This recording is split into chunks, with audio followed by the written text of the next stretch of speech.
नमस्कार दोस्तों, स्वागत है हमारे चैनल बैंक बडी इंडिया में। और आज की वीडियो में बात करने वाले हैं टर्म इंश्योरेंस क्या होता है और टर्म इंश्योरेंस आपको क्यों लेना चाहिए।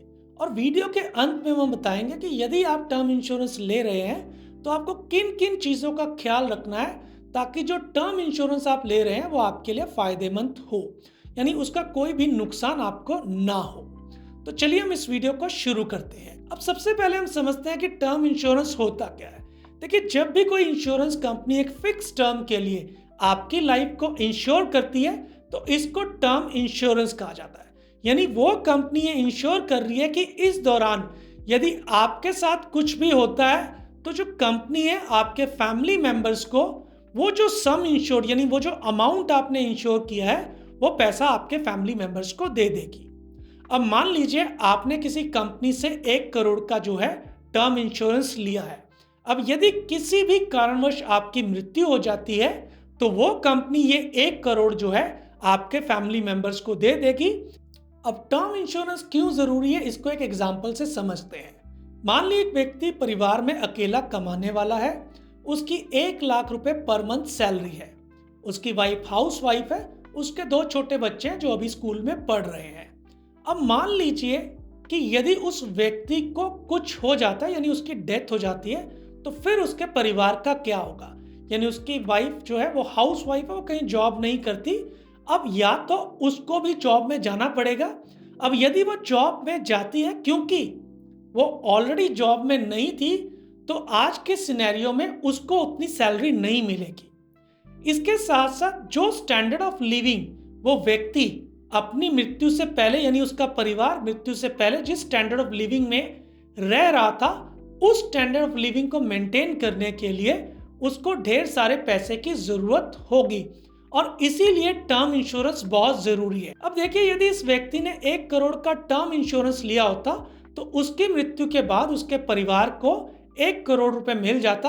अब यदि इंटरेस्ट की मैं बात करूं 1 करोड़ की, यदि आप बैंक में एफडी भी कराओगे तो भी 70 से 80 हजार रुपए पर मंथ जो है परिवार को एक मंथली इनकम मिल जाती है। इसके साथ साथ यदि कोई लोन परिवार ने लिया हुआ है तो उस पैसे से उस लोन को वो चुकता कर सकते हैं, यानी आप पे कोई भी फाइनेंशियल बर्डन नहीं आएगा। इसीलिए जो टर्म इंश्योरेंस है वो बहुत ज़रूरी है, क्योंकि यदि आपने टर्म इंश्योरेंस लिया हुआ है तो आप ये समझ सकते हैं कि आपके जाने के बाद जो आपका परिवार है वो सेम स्टैंडर्ड ऑफ लिविंग के साथ समाज में रह पाएगा और उसके लिए जो आगे का जो जीवन है, देखिए इमोशनल वैल्यू तो कभी कम नहीं हो सकती लेकिन फाइनेंशियली उसको कोई भी दिक्कत नहीं होगी। अब दोस्तों बात करते हैं कि 1 करोड़ का टर्म इंश्योरेंस लेने के लिए आपको कितने पैसे जो हैं वो देने होंगे। देखिए, आप सोशल मीडिया या टीवी पे बहुत से एड्स देखते हैं जहाँ पे लिखा होता है कि 400 कुछ रुपए मंथली पे करके आप 1 करोड़ रुपए का जो है टर्म इंश्योरेंस ले सकते हैं। चलिए, इसको लेने के लिए हम प्रैक्टिकली यानी साइट पे जाते हैं और अपनी एज डालते हैं और देखते हैं कि 1 करोड़ का जो प्रीमियम है वो हमें कितना पड़ता है। अब चलिए हम आईसीआईसी की साइट पे चलते हैं और यहाँ पे अपने जो भी क्रेडेंशियल्स हैं वो अपने डाल देते हैं। यहाँ पे जो हम अपनी डेट ऑफ बर्थ 1 जनवरी 1979 डाल देते हैं और उसके हिसाब से चेक करते हैं कि आपका जो मंथली प्रीमियम क्या बनेगा। देखिए, ये जो आपको प्रीमियम दे रहा है इसको हम ईयरली में कन्वर्ट कर देते हैं, लेकिन अब ये जो इसने 19,489 रुपये जो प्रीमियम दिखाया है ये 50 लाख का दिखाया है।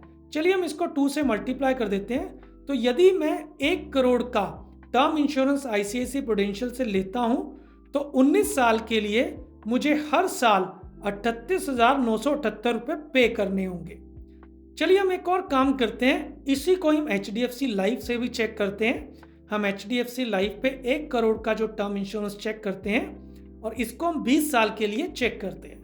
अब 20 साल के लिए यदि हम इसे चेक करें तो हमारी जो मंथली पेमेंट आती है वो आती है 3,142। इसको यदि हम 12 से मल्टीप्लाई करें तो 37,704 यानी 37,704 रुपये। अब यदि आज की डेट में मुझको एचडीएफसी लाइफ या आईसीआईसी प्रूडेंशियल से 1 करोड़ का टर्म इंश्योरेंस लेना है तो तकरीबन मेरे को 37,000 से लेकर 38,000 रुपये साल का जो है प्रीमियम पे करना है। अब मेरे पास एचडीएफसी लाइफ का ऑलरेडी 1 करोड़ का टर्म प्लान है और मैं सिर्फ 15,600 रुपये जो है प्रीमियम साल का उसका पे कर रहा हूँ। अब आपके माइंड में सवाल आ रहा होगा कि इतना प्रीमियम कम आप कैसे पे कर रहे हो, जबकि जो प्रीमियम है वो तकरीबन तकरीबन 37,000 आपका दिखा रहा है। देखिए, ये जो प्लान है मैंने जो है 30 से 31 साल की उम्र में ले लिया था, क्योंकि जब उस समय मेरी आयु बहुत कम थी तो मेरा जो प्रीमियम है वो कम आया है। देखिए, इसका फ़ायदा ये है कि जब भी आप टर्म इंश्योरेंस लोगे, जितनी कम आयु में आप लोगे उतना ही कम प्रीमियम आपको पे करना होगा। यानी आज की डेट में आप जितना डिले करोगे उतना आपको नुकसान होगा। अब हम बात करते हैं कि टर्म इंश्योरेंस लेते समय आपको किन चीज़ों का ध्यान रखना है। देखिए, सबसे पहले आपने ध्यान देना है कि जो प्रपोजल फॉर्म है वो आप करेक्टली भरें। यानी आपकी कोई भी बैड हैबिट है आप छुपाए नहीं। यानी आप तंबाकू खाते हो, आप ड्रिंक करते हो, या आपको कोई क्रिटिकल इलनेस है, वो सारी जो चीज़ें हैं प्रपोजल फॉर्म में क्लियरली भरें। ऐसा इसलिए क्योंकि जब क्लेम सेटलमेंट में जाता है और कंपनी को इन चीज़ों का पता लगता है तो वो आपका जो क्लेम सेटलमेंट है वो डिनाई कर सकती है। इसलिए जो प्रपोजल फॉर्म है वो आप करेक्टली भरें। देखिए, प्रपोजल फॉर्म भरने के साथ साथ आपका मेडिकल भी होता है, और जब आपका मेडिकल है तो जो भी हॉस्पिटल है आप वहाँ से अपना मेडिकल करवाएं। इसमें आपकी जो ब्लड रिपोर्ट्स होती हैं वो चेक की जाती हैं, इसके साथ ईसीजी और एक दो और जो टेस्ट होते हैं वो करवाते हैं। और यदि आपका मेडिकल कंपनी ने करवाया होता तो कंपनी के पास फुल प्रूफ है कि जब आपको इंश्योर किया था, यानी जब कंपनी ने आपको इंश्योर किया था तो आपके पास ये क्रिटिकल इलनेस नहीं थी। तो उस केस में जो कंपनी है वो आपको बाद में आपका जो क्लेम है वो डिनाई नहीं कर सकती।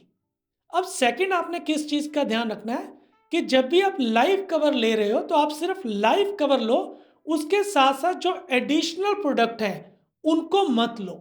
क्योंकि देखिए, जब भी आप एडिशनल प्रोडक्ट लोगे तो उसकी एक कॉस्टिंग होती है, और उस कॉस्टिंग के कारण आपका जो बेसिक जो प्लान है उसका जो एक्सपेंस है वो बहुत ज़्यादा हो जाता है। इसको मैं एक एग्जांपल से समझाता हूँ। अब मान लीजिए आपने 1 करोड़ का जो है डेथ कवर लिया है। अब कंपनी ने आपके प्लान को सस्ता करने के चक्कर में आपको सिर्फ 50 लाख का डेथ कवर दिया प्लस 50 लाख का एक्सीडेंटल कवर दे दिया। यानी अब आपका टोटल कवर तो 1 करोड़ हो गया, लेकिन यदि आपकी डेथ जो होती है वो एक्सीडेंट के कारण नहीं होती तो फिर उस केस में आपको सिर्फ 50 लाख ही मिलेगा। तो आपने इस चीज़ का ध्यान रखना है कि जो बेसिक कवर है डेथ कवर वो आपने पूरा लेना है, उसके साथ कोई भी एडिशनल कवर इंक्लूड ना हो। अब दोस्तों, तीसरा आपको इस चीज का ध्यान रखना है कि जो क्रिटिकल इलनेस कवर है वो बेस कवर में इंक्लूड ना हो। अब मान लीजिए कई कंपनी क्या करती है कि आपको 25 लाख का जो है क्रिटिकल इलनेस कवर दे देती है 1 करोड़ के टर्म प्लान पे। अब वो क्या करती है कि जो क्रिटिकल इलनेस होता है वो बेस कवर में इंक्लूड होता है। यानी खुदा ना खास्ता यदि आपको कोई भी क्रिटिकल इलनेस होती है तो सबसे पहले आपको जो है 25 लाख रुपए कंपनी द्वारा दे दिए जाएंगे, और यदि उसके बाद यदि उस व्यक्ति की मृत्यु होती है तो फिर जो कंपनी है, क्योंकि ऑलरेडी उसने 25 लाख आपको दे दिए हैं, तो वो जो है पूरा 1 करोड़ ना देके आपको सिर्फ 75 लाख रुपए ही देती है। अब आपने इस चीज का ध्यान रखना है कि जो क्रिटिकल इलनेस कवर है वो बेस कवर के ऊपर हो। अब मान लीजिए यदि व्यक्ति को कोई क्रिटिकल इलनेस हो जाती है तो पहले कंपनी से उसको 25 लाख रुपए मिल जाएंगे। उसके बाद यदि उस क्रिटिकल इलनेस के बाद उस व्यक्ति की मृत्यु हो जाती है तो फिर जो टोटल का बेस कवर है, यानी जो टर्म इंश्योरेंस है 1 करोड़ का, वो पूरा का पूरा उस व्यक्ति के परिवार को मिल जाए। अब दोस्तों, बात करते हैं हम टर्म इंश्योरेंस के कुछ एडिशनल फीचर्स के बारे में।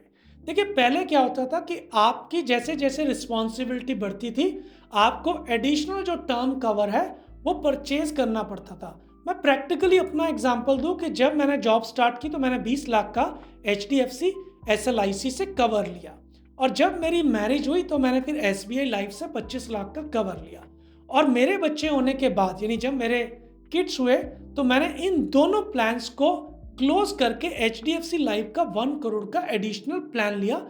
अब जो नए टर्म इंश्योरेंस प्लान आ रहे हैं उनमें इनबिल्ट फीचर है कि जैसे ही आपकी मैरिज होती है तो आप 50 लाख रुपए तक का जो है इंश्योरेंस कवर को बढ़ा सकते हो।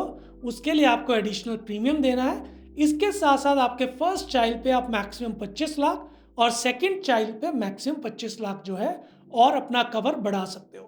यानी मान लीजिए यदि आपने शुरुआत में ही 1 करोड़ का प्लान लिया था तो मैरिज के साथ आप 50 लाख का एडिशनल जो है कवर बढ़ा सकते हो। यानी अब आपका जो है इंश्योरेंस कवर 1.5 करोड़ हो जाएगा। इसके साथ साथ आपके फर्स्ट चाइल्ड पे आप 25 लाख और बढ़ा सकते हो, यानी अब आपका इंश्योरेंस कवर 1,75,00,000 हो जाएगा। और सेकंड चाइल्ड पे आप जो है 25 लाख और एडिशनल बढ़ा सकते हो, यानी सेकंड चाइल्ड के बाद आप अपना जो टोटल इंश्योरेंस कवर है वो 2 करोड़ तक बढ़ा सकते। अब इस फीचर की सबसे अच्छी बात यह है कि आपको बार बार मेडिकल के लिए नहीं जाना पड़ेगा। अब मान लीजिए जब आप इनिशियली आपने जो है टर्म इंश्योरेंस लिया हो, तब आप ड्रिंक नहीं करते हो और शादी के बाद हो सकता है कि आपने चाहे खुशी में या गम में ड्रिंक करनी शुरू कर दी है, तो अब जो है आपको मेडिकल का चक्कर नहीं पड़ेगा, यानी आपको एडिशनल कवर लेने के लिए मेडिकल करवाने की ज़रूरत नहीं पड़ेगी। इसके साथ साथ कुछ कंपनीज जो है एडिशनल फीचर में आपको ये भी ऑप्शन देती है कि आपकी डेथ के साथ आपके फैमिली मेंबर्स को जो पैसा है वो लमसम मिलना चाहिए, यानी पूरा का पूरा 1 करोड़ का यदि आपने टर्म इंश्योरेंस कराया है वो पूरा का पूरा 1 करोड़ रुपए जो है आपकी फैमिली मेंबर्स को मिल जाएगा। या फिर आप जो है 10, 20 या 30 साल का कोई इनकम प्लान जो इनिशियली आपने चूज किया होगा वो चूज कर सकते हैं और उसके हिसाब से आपको 10 साल के लिए हर साल आपके फैमिली मेंबर्स को जो पैसा है वो मिलता रहेगा। अब दोस्तों वीडियो के अंत में एक लास्ट टिप कि आपको कितना टर्म इंश्योरेंस लेना चाहिए। देखिए आज के लाइफस्टाइल के हिसाब से और जिस हिसाब से महंगाई है और जिस हिसाब से स्टैंडर्ड ऑफ लिविंग है, उस हिसाब से आपको कम से कम जो आपका एनुअल पैकेज है उसका 20 टाइम्स जो है वो टर्म इंश्योरेंस लेना चाहिए। और यदि आप 20 टाइम्स इंश्योर्ड है तो फिर आपको जो है घबराने की जरूरत नहीं है। इसके साथ साथ यदि आपके पास ऑलरेडी जो आपकी इन्वेस्टमेंट है, अब मान लीजिए आपका एनुअल पैकेज 10 लाख का है, तो आपको 20 टाइम्स यानी आपको 2 करोड़ के लिए इंश्योर होना है। और यदि आपके जो एसेट्स हैं ऑलरेडी आपके पास 50 लाख के चाहे अचल या चल संपत्ति है, तो फिर आप जो है 1.5 करोड़ के लिए आपको टर्म इंश्योरेंस के लिए जाना चाहिए। अब दोस्तों इस वीडियो में बस इतना ही। ये वीडियो आपको कैसा लगा? यदि अच्छा लगा तो प्लीज़ हमारे चैनल को सब्सक्राइब करें।